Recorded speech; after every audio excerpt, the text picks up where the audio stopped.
O pensamento no cartesianismo, por Wilhelm Flusser.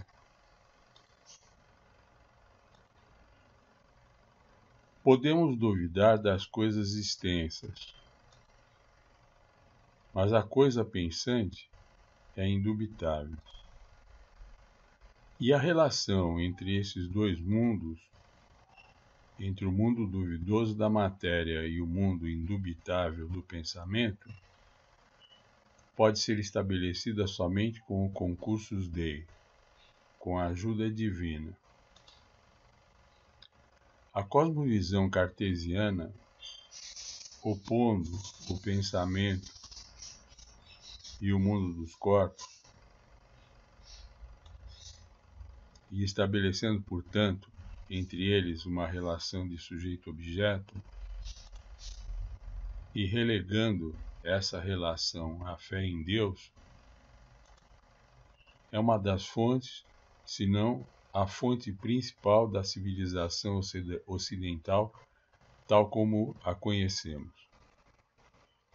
De certa forma, podemos dizer que a Idade Moderna, essa época do triunfo do Ocidente, não passa de uma realização progressiva da visão cartesiana. A coisa pensante, o sujeito, investe durante essa época contra o mundo dos corpos, que é o seu objeto, com a dupla finalidade misteriosa de compreendê-lo e modificá-lo.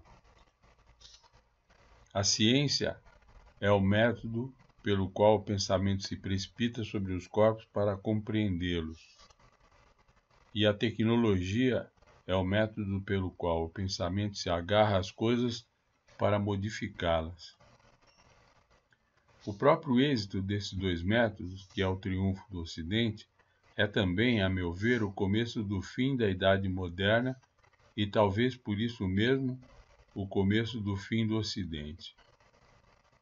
Porque o conhecimento do mundo dos corpos que a ciência proporciona ao pensamento revela progressivamente a dubiedade desse mesmo mundo e a modificação nele operada pela tecnologia é, portanto, fútil. Em outras palavras, as conquistas epistemológicas e éticas do pensamento ocidental em seu avanço contra o mundo dos corpos revelam progressivamente que falta a esses métodos, ciência e tecnologia, o concursus Dei. Há algo fundamentalmente errado na visão cartesiana da qual brotaram.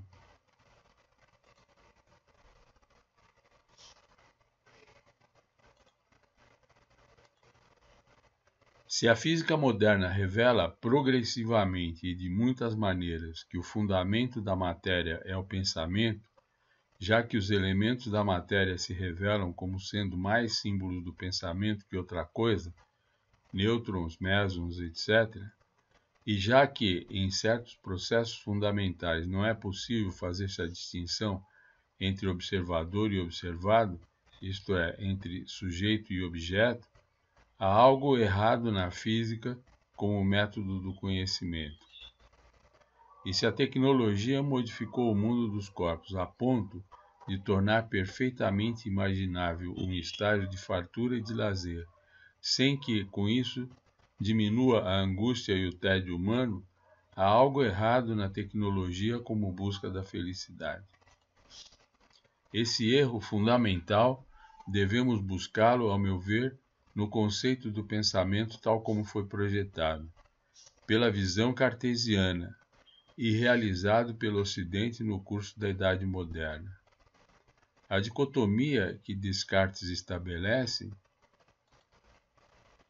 mundo do pensamento relacionado a sujeito, mundo dos corpos ao objeto, alma do sujeito, mundo, corpo, objeto, salvável, alma, sujeito, sacrificável, corpo.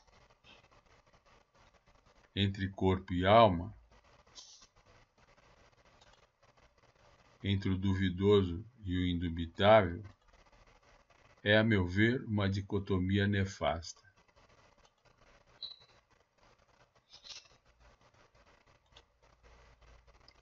A ciência é o movimento do pensamento ao voltar-se para o mundo com a intenção de compreender as coisas do mundo. Sendo o pensamento um transformador do duvidoso em língua, ciência depende do pensamento e tem a forma de texto. Tecnologia é o movimento do pensamento ao voltar-se para o mundo com a intenção de modificar as coisas do mundo. Sendo o pensamento um transformador do duvidoso em língua, tecnologia depende do pensamento e é texto científico aplicado. Filosofia ou reflexão é movimento do pensamento em direção e sentido opostos aos da ciência e da tecnologia, e consiste no sujeito, o ser cognoscente, ao voltar-se contra o próprio pensamento para compreender-se e devorar-se.